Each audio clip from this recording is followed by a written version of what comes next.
केंद्रीय गृहमंत्री अमित शहा आजपासून 3 दिवस जम्मू काश्मीरच्या दौऱ्यावर आहेत. दौऱ्यादरम्यान ते सुरक्षा व्यवस्था आणि विकास कामांचा आढावा घेतील.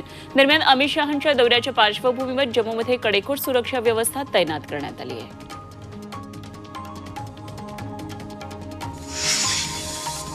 स्मार्ट मीटरसाठी हालचालींना पुन्हा वेग आलाय. स्मार्ट मीटरसाठी 3 महिन्यांमध्ये वेळापत्रक सादर करा असे आदेश राज्य वीज नियामक आयोगानं महावितरण कंपनीला दिलेत.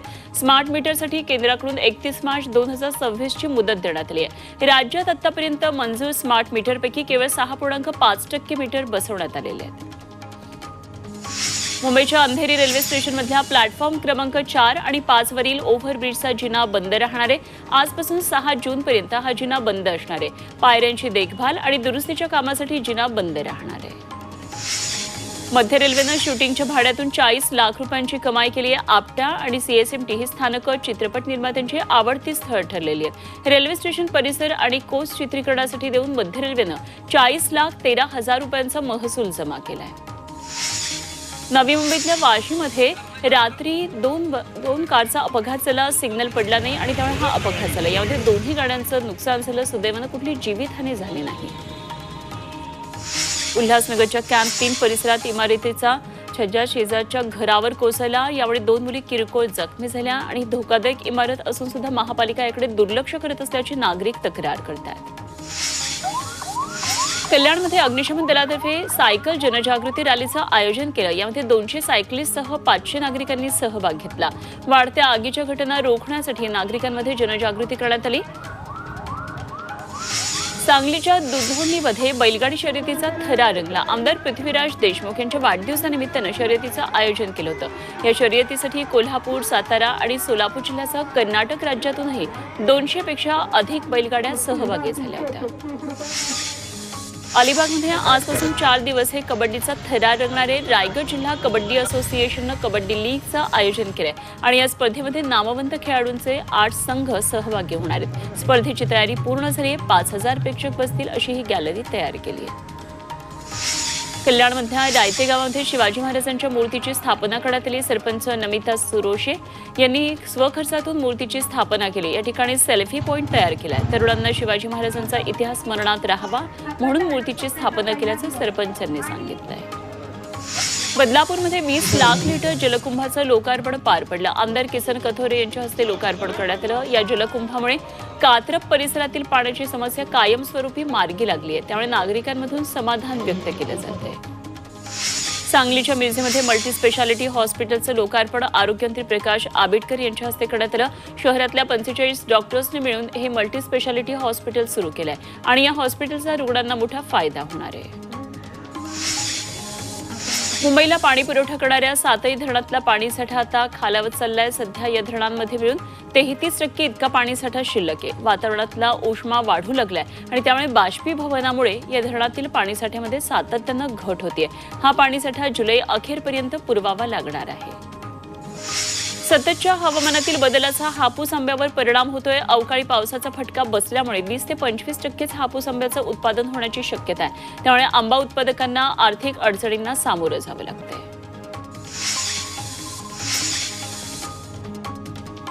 निफाड तालुक्यातल्या उंबरखेडमध्ये वनविभागानं बिबट्याला जेरबंद करण्यासाठी पिंजरा लावला होता आणि मध्यरात्री बिबट्या या पिंजऱ्यामध्ये जेरबंद झाला. मागच्या काही दिवसांपासून या परिसरात बिबट्याचं दर्शन होत असल्यानं नागरिकांमध्ये भीतीचं वातावरण होतं.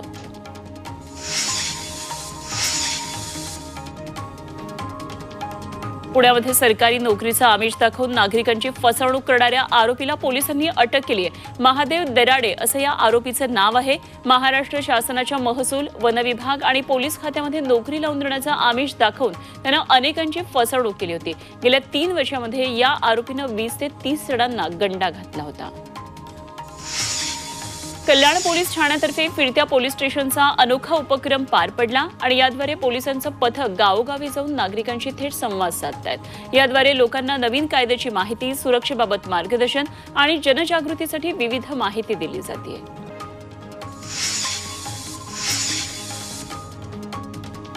भंडारा पोलिसांनी ट्रॅक्टर, ट्रॉली आणि मोटरसायकल चोरणाऱ्या टोळीचा पर्दाफाश केलाय. पोलिसांनी 5 अट्टल चोरट्यांकडून 5 गुन्हे उघडकीला आणलेले आहेत आणि या चोरट्यांकडून 11,86,000 रुपयांचा मुद्देमालही जप्त केलाय.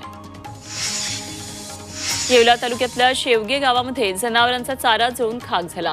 चाऱ्याच्या ट्रॉलीला आग लागली, त्यावेळी संपूर्ण चारा जळाला. आगीमध्ये एक लिंबाचं झाड सुद्धा जळून खाक झालं.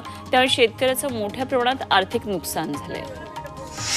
अवकाळी पावसानं हजेरी लावल्यानंतर राज्यात पुन्हा उष्णतेच्या लाटा धडकण्यास सुरुवात झाली आहे. उत्तरेकडून उष्ण वारे येण्यास सुरुवात झाल्यामुळे राज्यात किमान तापमानाच्या पाऱ्यात वाढ झाली आहे. ग्रामीण भागासह शहरी भागामध्ये उन्हाची तीव्रता वाढली आहे. राज्याच्या अनेक भागात पारा 40शी पार गेलाय.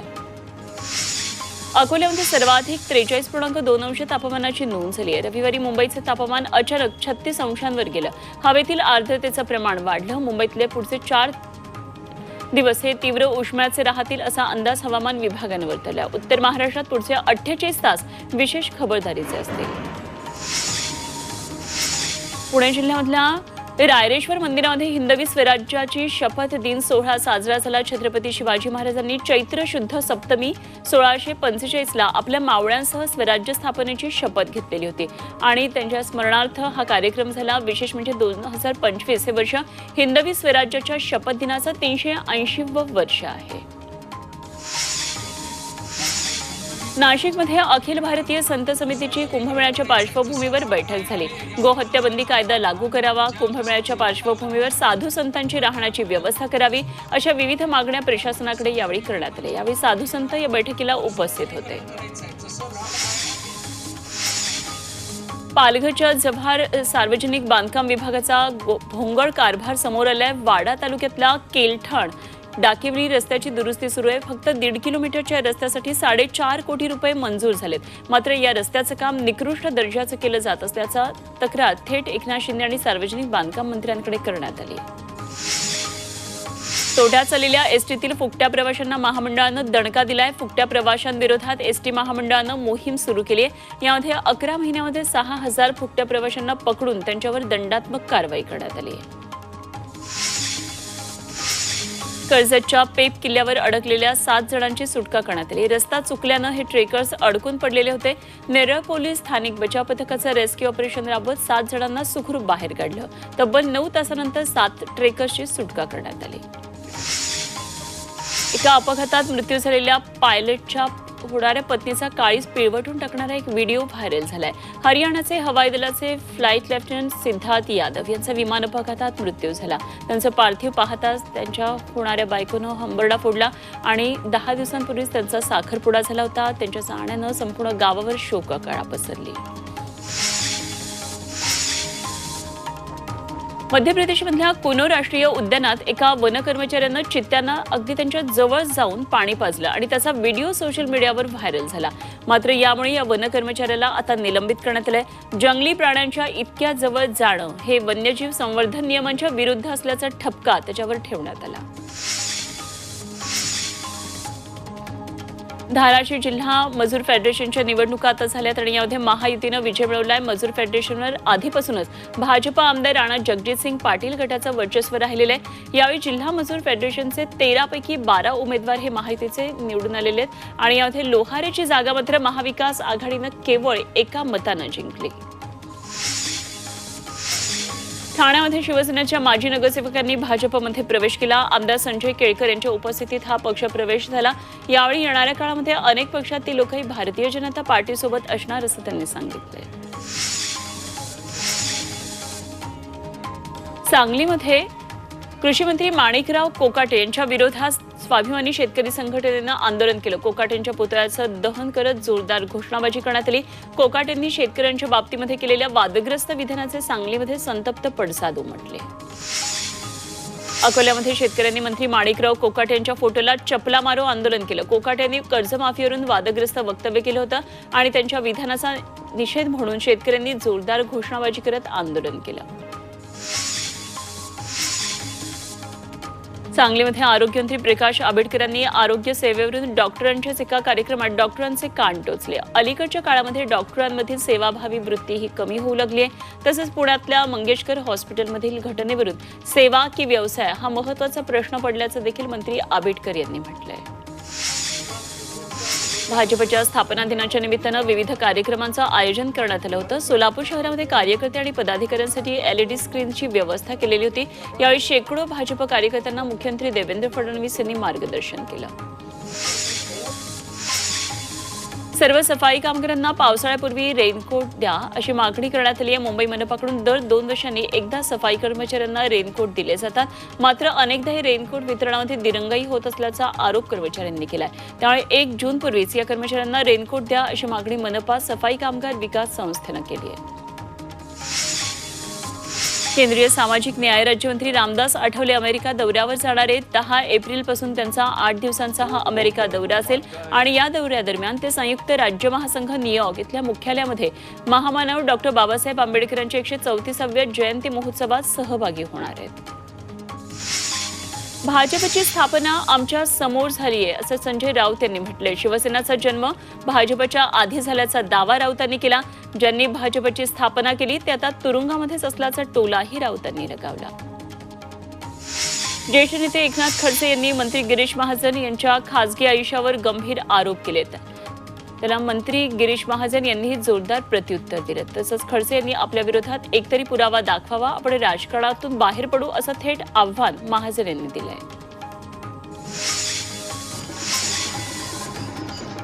मुख्यमंत्री आणि उपमुख्यमंत्री यांचं काम हे उत्तम चाललंय आणि एकनाथ शिंदे महाराष्ट्राचे मुख्यमंत्री आणि मंत्री राहिलेले उगीच कोणी माहिती सरकारमध्ये भांडणं लावू नये असा टोला माजी केंद्रीय मंत्री नारायण राणे यांनी शिवसेनेचे खासदार धैर्यशील माने यांना लगावला। उपमुख्यमंत्री एकनाथ शिंदे हेच खरे जनतेच्या मनातले मुख्यमंत्री असल्याचंही माने म्हणाले होते। भाजप देशामध्ये धर्माचं विष पेरत असल्याचा आरोप उद्धव ठाकरेंनी केलाय। वक्फ बोर्ड जमिनीनंतर आता ख्रिश्चनांच्या जमिनीवर केंद्राचा डोळा असल्याचा आरोप ठाकरेंनी केला। वक्फ विधेयकावरून संजय राऊत यांनी आरोप केलाय। मुंबईतल्या वक्फच्या जमिनीवर उद्योगपतींची घरं आहेत असा आरोप त्यांनी केला।